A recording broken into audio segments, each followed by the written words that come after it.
Hello, welcome back. ഒരു ചെറിയ ഇടവേളയ്ക്ക് ശേഷം ഞാൻ വീണ്ടും വോയിസ് ഓവറുമായിട്ട് വന്നിരിക്കുകയാണ്. അപ്പോൾ ഇന്ന് ഞാനിവിടെ നല്ലൊരു ഡിഷാണ് പരിചയപ്പെടുത്തുന്നത്. ഷവർമയുടെ ടേസ്റ്റുള്ള ലസാനിയാണ് ഉണ്ടാക്കുന്നത്. അപ്പോൾ നമുക്ക് വീഡിയോയിലോട്ട് പോവാം. അതിന് മുമ്പ് ഈ ചാനൽ സബ്സ്ക്രൈബ് ചെയ്യാതെ കാണുന്നവരുണ്ടെങ്കിൽ പ്ലീസ് ഒന്ന് സബ്സ്ക്രൈബ് ചെയ്ത് സപ്പോർട്ട് ചെയ്യണം.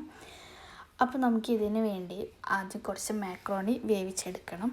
അപ്പോൾ ഞാൻ അതിന് വേണ്ടി കുറച്ചധികം വെള്ളം വെച്ചിട്ട് അതിലേക്ക് ആവശ്യത്തിനുള്ള ഉപ്പും കുറച്ച് ഓയിൽ ഒഴിച്ച് മാക്രോണി വേവിച്ചെടുത്തിട്ടുണ്ട്. ഇനി ഇതിലേക്കുള്ള ചിക്കൻ നമുക്കൊന്ന് ഫ്രൈ ചെയ്തെടുക്കണം. അതിന് വേണ്ടി 2 ടേബിൾ സ്പൂൺ തൈരും 1/2 ടീസ്പൂൺ ഗരം മസാലയും 1/2 ടീസ്പൂൺ കുരുമുളക് പൊടിയുമാണ് എടുത്തിട്ടുള്ളത്.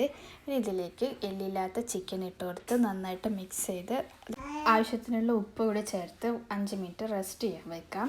അപ്പോഴേക്കും നമുക്കിതിലേക്ക് വേണ്ട സോസ് റെഡിയാക്കി എടുക്കാം. അതിന് വേണ്ടി ഞാൻ കുറച്ചധികം മയോണൈസ് എടുത്തിട്ടുണ്ട്. അതിലേക്ക് 1 ടേബിൾ സ്പൂൺ തൈരും 3-4 വെളുത്തുള്ളിയും ആവശ്യത്തിനുള്ള ഉപ്പും ചേർത്ത് ഒന്ന് അടിച്ചെടുക്കാം. ഇനി നമ്മൾ മാരിനേറ്റ് ചെയ്ത് വെച്ച ചിക്കൻ നമുക്ക് ഫ്രൈ ചെയ്തെടുക്കാം. അപ്പോൾ അതിന് വേണ്ടി ഞാൻ ഫ്രൈ പാനിലോട്ട് ഓയിൽ ഒഴിച്ചെടുത്തിട്ടുണ്ട്. എന്നിട്ട് ചിക്കൻ നന്നായിട്ട് ഫ്രൈ ചെയ്തെടുത്ത് ഇതൊന്ന് ചെറുതായിട്ട് ചോപ്പ് ചെയ്തെടുക്കാം.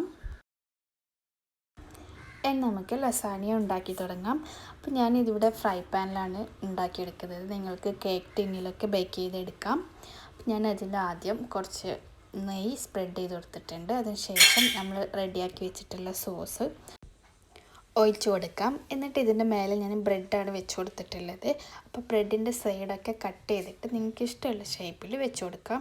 ഞാൻ ഈ ഒരു രീതിയിലാണ് വെക്കുന്നത്. ഇതാകുമ്പോൾ നമുക്ക് പ്ലേറ്റിലോട്ട് മാറ്റാനും എളുപ്പമാണ്.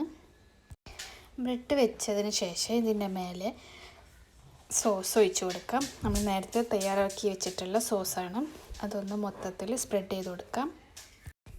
ഇനി നമ്മൾ ഫ്രൈ ചെയ്ത് ചോപ്പ് ചെയ്ത് വെച്ചിട്ടുള്ള ചിക്കൻ ചേർത്ത് കൊടുക്കാം. ചിക്കന് അതിൻ്റെ എല്ലാ വശത്തും ഇങ്ങനെ പരത്തി വെച്ച് കൊടുക്കാം. ഇനി വീണ്ടും ഇതിൻ്റെ മേലെ സോസ് ഒഴിച്ച് കൊടുക്കാം.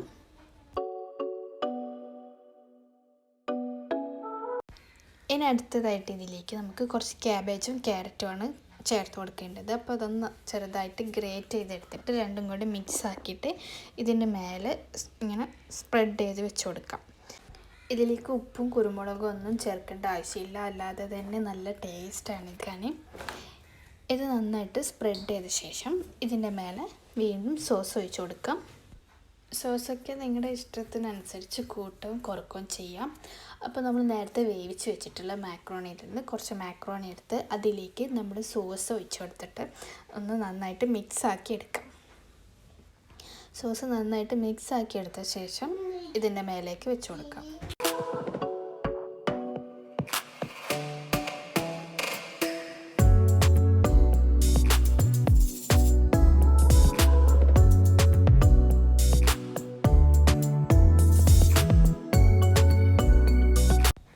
ഇതിലേക്ക് മൊസറല്ല ചീസ് ഗ്രേറ്റ് ചെയ്തത് ചേർത്ത് കൊടുക്കാം.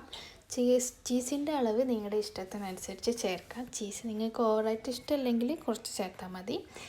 ഞാനിവിടെ ചീസ് കുറച്ചധികം തന്നെ ചേർക്കുന്നുണ്ട്, അപ്പോഴാണ് നല്ല ടേസ്റ്റ് ഉണ്ടാവും. ഇനി ഇത് മൊസറല്ല ചീസിൻ്റെ മേലെ സ്ലൈസഡ് ചീസ് വെച്ച് കൊടുക്കാം. അപ്പോൾ കുറച്ചുകൂടി ടേസ്റ്റ് ആയിട്ടുണ്ടാവും. ഇനി ഇതിൻ്റെ മേലെ കുറച്ച് സോസ് ഒഴിച്ച് കൊടുത്തിട്ടുണ്ട് ഞാൻ. അതിനുശേഷം ഞാൻ ഇതിന് മേലെ ഇട്ട് കൊടുക്കുന്നത് ചില്ലി ഫ്ലെക്സ് ആണ്, ചുവന്ന മുളക് പൊടിച്ചത്. അപ്പോൾ ഇത് നിങ്ങൾക്ക് സ്കിപ്പ് ചെയ്യാം, ഞാനൊരു ഭംഗിക്ക് വേണ്ടി ചേർത്തതാണ്. കയ്യിലുണ്ടെങ്കിൽ മാത്രം ചേർത്ത് കൊടുത്താൽ മതി. ഒറിഗാനോ ഉണ്ടെങ്കിൽ അതും ചേർത്ത് കൊടുക്കാം. ഇനി നമുക്കിതൊന്ന് ബേക്ക് ചെയ്തെടുക്കണം. അപ്പോൾ ഇത് ഒരുപാട് സമയമൊന്നും കുക്ക് ചെയ്യേണ്ട. ഈ ചീസ് ഒന്ന് നന്നായി മെൽട്ടായി വരുന്നത് വരെ കുക്ക് ചെയ്താൽ മതി. അപ്പോൾ നമുക്കിത് അടച്ച് വെച്ച് കുക്ക് ചെയ്യാം. അപ്പോൾ ഇതാ ചീസ് നന്നായിട്ട് മെൽട്ടായിട്ടുണ്ട്. ഞാൻ ഫ്ലെയിം ഓഫ് ചെയ്തിട്ടുണ്ട്. ഇനി നമുക്കിത് പ്ലേറ്റിലോട്ട് സെർവ് ചെയ്യാം. അപ്പോൾ നമ്മുടെ അടിപൊളി ഷവർമ ലസാനിയ റെഡി ആയിട്ടുണ്ട്. അപ്പോൾ എല്ലാവരും ട്രൈ ചെയ്ത് നോക്കുക. നല്ല അടിപൊളി ഡിഷാണിത്. നിങ്ങൾക്ക് വീഡിയോ ഇഷ്ടപ്പെട്ടാൽ ഇല്ലെങ്കിലും കമൻറ്റ് ചെയ്യുക, കൂട്ടുകാർക്കൊക്കെ ഷെയർ ചെയ്യുക. അപ്പോൾ അടുത്ത വീഡിയോയുമായിട്ട് വരുന്നത് വരെ ബൈ.